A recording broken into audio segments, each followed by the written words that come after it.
Eh bien bonjour, nouvelle vidéo de présentation des nouveautés de la nouvelle version de Dolly Smart qui ne devrait pas tarder à sortir. Enfin normalement quand vous verrez la vidéo, elle devrait être disponible sur les différentes plateformes Android et Apple. Je voulais vous présenter donc les nouveautés de cette version. Alors on a eu pas mal de retours déjà d'utilisateurs. On a eu nos premières ventes, ce qui est toujours sympathique et agréable. L'application est disponible naturellement sur les plateformes Dolly Store et on est en train de voir pour intégrer à la vente du module Dolly Store un abonnement pour ne pas avoir à la faire à la fois un achat sur le Dolly Store et un achat sur notre plateforme, histoire de simplifier l'usage. Mais bon, voilà, c'est la petite cuisine du moment. Je vais pas trop tarder. Alors, on va faire un petit tour rapide des nouveautés. Il y en a, on va dire, il y a deux grandes nouveautés, des petites nouveautés à côté. La première grande nouveauté, c'est la possibilité de paramétrer les listes de recherche dans Dolibar. Alors, si vous vous rappelez, quand vous faisiez une recherche sur une liste, alors c'est encore le cas de la liste des entrepôts parce qu'il n'y a pas grand-chose en termes d'infos au niveau des entrepôts. On avait une liste qui était comme ça, qui était bloquée, on ne pouvait pas faire grand-chose de plus. Et on a fait évoluer la liste. Alors si par exemple on va sur la liste des expéditions, vous allez voir apparaître, alors je vais en parallèle côté d'Olibar, vous allez voir déjà apparaître un premier petit un petit truc nouveau, c'est ça, ce qui vous permet d'ajouter comment ça s'appelle, des filtres supplémentaires, c'est-à-dire ne pas avoir besoin de saisir des choses au niveau de l'expé. On va pouvoir choisir par exemple toutes les expéditions validées. Et la grande nouveauté, ça va être la possibilité de slider pour voir des champs supplémentaires apparaître. Ces champs supplémentaires, en fait, vous les avez ici. Et donc vous allez pouvoir les paramétrer. Je me suis trompé. C'est à partir de la liste de détails. Voilà. Donc là, je sélectionne. Je vois les champs qui apparaissent. Et par exemple, si je voulais avoir, je dis n'importe quoi, le numéro de suivi, je clique ici. Alors ensuite, il faut ressortir, revenir dessus. Pourquoi? C'est qu'en fait, on ne charge pas à chaque fois la liste des champs, histoire d'économiser un petit peu de la ressource et de ne pas avoir tout le temps des champs.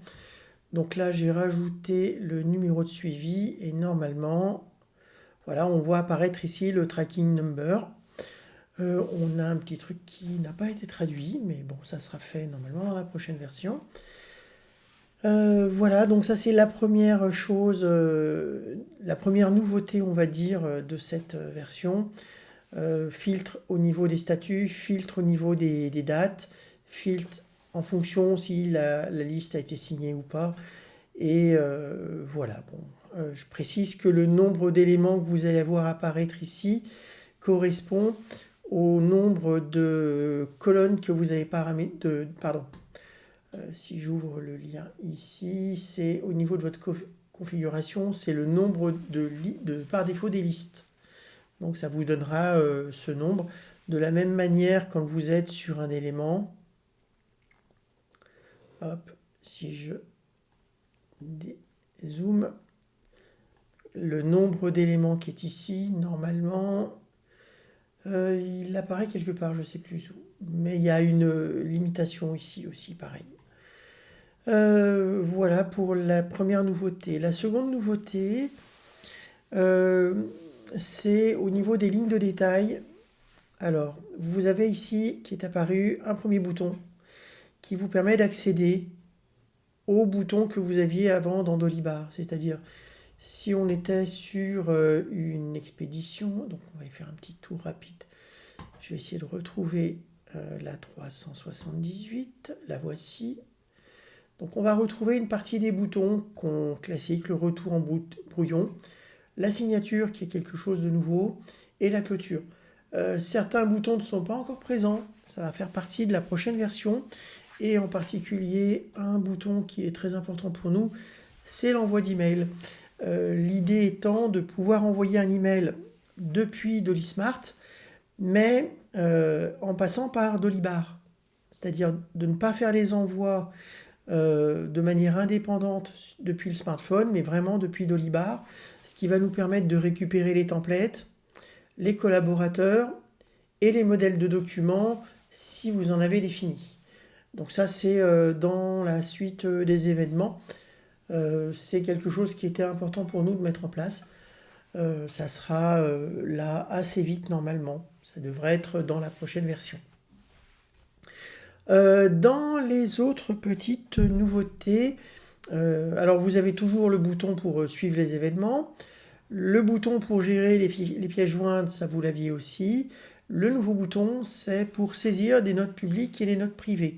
Avec une petite subtilité qui est que, en fait, vous verrez apparaître ce bouton et la possibilité de saisir des notes publiques et notes privées uniquement si vous avez sélectionné des notes publiques et des notes privées au niveau de l'élément. Je précise, sélectionner les champs ou affecter un utilisateur au droit d'accès, ce qui va vous permettre de filtrer précisément, par exemple, l'accès aux notes privées. Vous pouvez les rendre disponibles, mais qu'à un certain groupe d'utilisateurs ou à un certain utilisateur. Voilà, c'est la seconde nouveauté sympathique de l'application. On continue, donc pour résumer, vous allez avoir des listes qui seront plus sympas et avec plus de champs personnalisables. Ça, c'était quelque chose qui nous tenait à cœur car on trouvait que mettre 3 ou 4 champs sur une liste, c'était un peu dommage, alors qu'on en a beaucoup plus au niveau de Dolibar. Donc c'est les listes, c'est au niveau des boutons, l'apparition des boutons qui vous permettent de changer les statuts des éléments. Et là, vous voyez, il y a un petit bug qu'il va falloir qu'on corrige. Et naturellement, l'accès aux notes publiques et aux notes privées. Pour le reste, l'application continue à marcher. On a fait quelques petites corrections de bugs, notamment sur le mode sombre qui n'était pas très bien géré. Ça a été corrigé. Voilà, n'hésitez pas, je ne vais pas trop faire long aujourd'hui cette vidéo. On vous prépare une nouvelle version pour la suite. Notre but, c'est pas de faire un one-shot. Il y aura des évolutions comme vous y attendez. Et on est déjà très content que l'application commence à vous plaire. On espère que vous pourrez nous faire... Ah oui, dernière petite chose, au niveau de YouTube, j'ai mis un sondage pour vous proposer les nouveautés, pour vous proposer sur quoi on travaillera pour la prochaine version. Une des choses, ça va être l'envoi de mails.